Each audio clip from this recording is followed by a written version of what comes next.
Karena perbezaan faham yang sama-sama punya dalil memang dibenarkan Nabi. Ikhtilafu ummati rahmatun. Perbezaan pendapat di kalangan umatku, maksudnya ulama yang sama-sama punya dalil, tiada mengapa rahmat. Jadi perlu muzakarah, jangan kepanjangan. Mencintai Rasulullah yang kita buat selama ini dengan gaya membacakan Al-Barzanji, satu di antara wujud cinta kita kepada Rasulullah. Nampak dalam kitab Al-Barzanji itu disusun jasa-jasa Nabi kepada umat, kepada masyarakat. Bagaimana malunya, bagaimana sabarnya, bagaimana apalagi ilmunya, bagaimana mukjizatnya, bagaimana Allah memuliakannya. Disusun.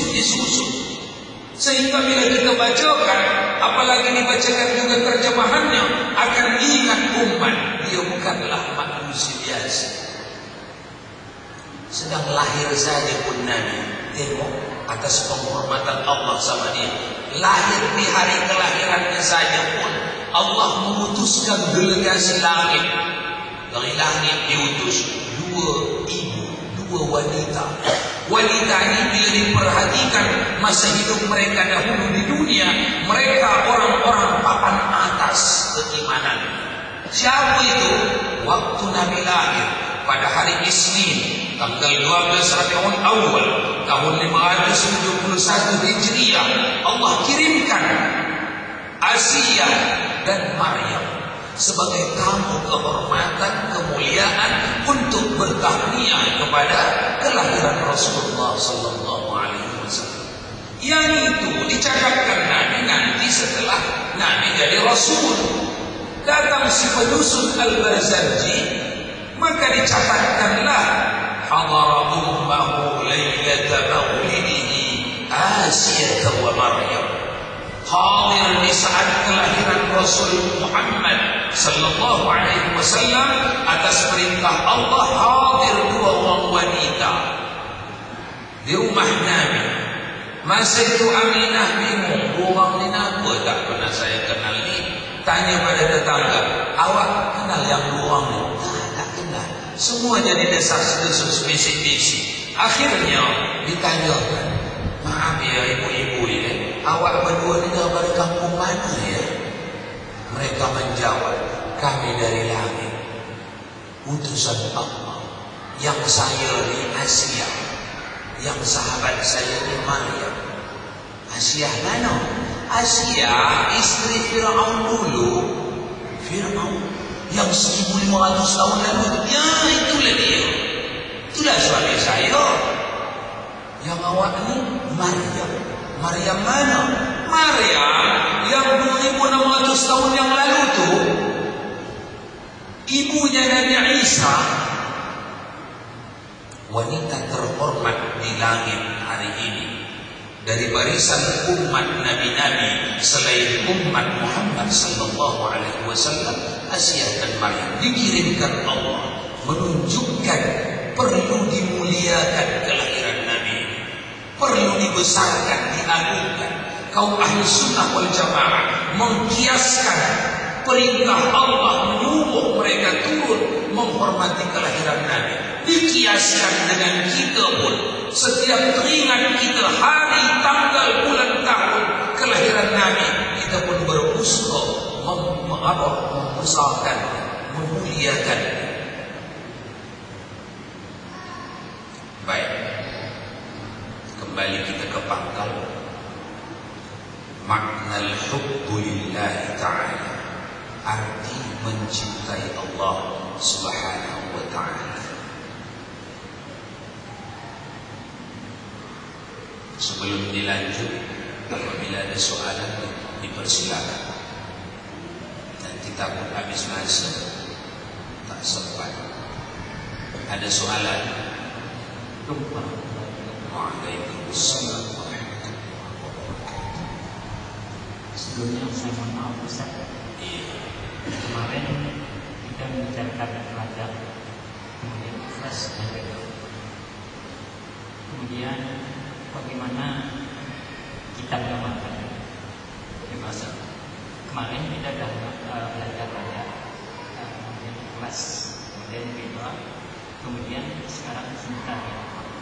Kemudian bagaimana kita mengamalkannya? Bagaimana mengapa? Iya, mengamalkan. Mengamalkannya. Itu soalannya. Bagaimana kita mengamalkan cinta, ikhlas, ridha. Baik.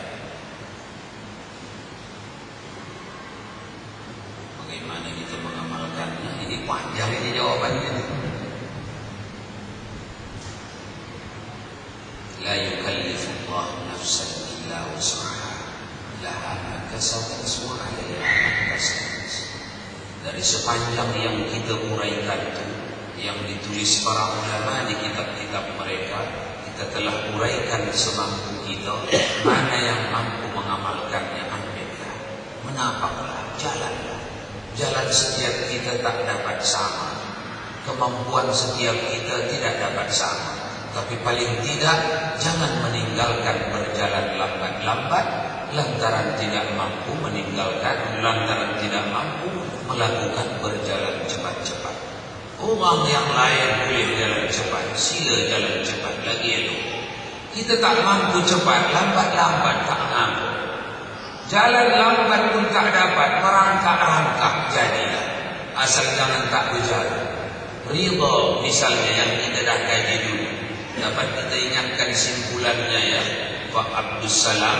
Apa contohnya dulu ridha yang Bapak ingatlah.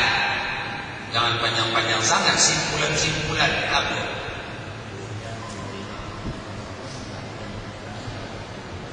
Iya, siap menerima putusan Allah walaupun tak begitu suka. Sebab pada kita masih di dunia lagi kita masih ada syahwat, masih ada nafsu. Tentulah kalau anak kita yang tarik di tangan kita, tentulah ada kesal. Apalagi sebab-sebabnya misalnya dilanggar orang, ditabrak orang, tentulah ada kesal. Tapi tak lama. Memang untuk langsung ridha tak dapat. Memang tercedera kita sekejap.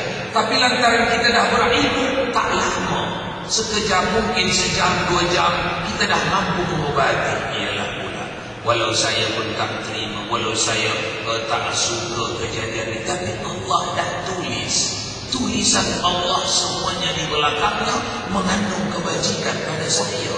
Allah sendiri dah bagi tahu, fa inna ma'al usri yusra. Setiap buat yang tak suka, kamu suka, tapi kamu ridha, di belakangnya bagi pada kamu kebajikan. Jadi ini cara-cara mengamalkannya lah. Seberapa yang kita mampu daripada yang kita bincangkan itu diambil ya. Kemudian dicubakan. Pada pertemuan ridha dahulu kita telah bersepakat Bapak dan Ibu, kalau dapat berjamaah mengamalkan. Berjamaah.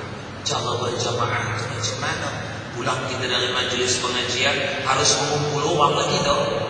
Oh, itu berat. Kerana kita tak punya ABK.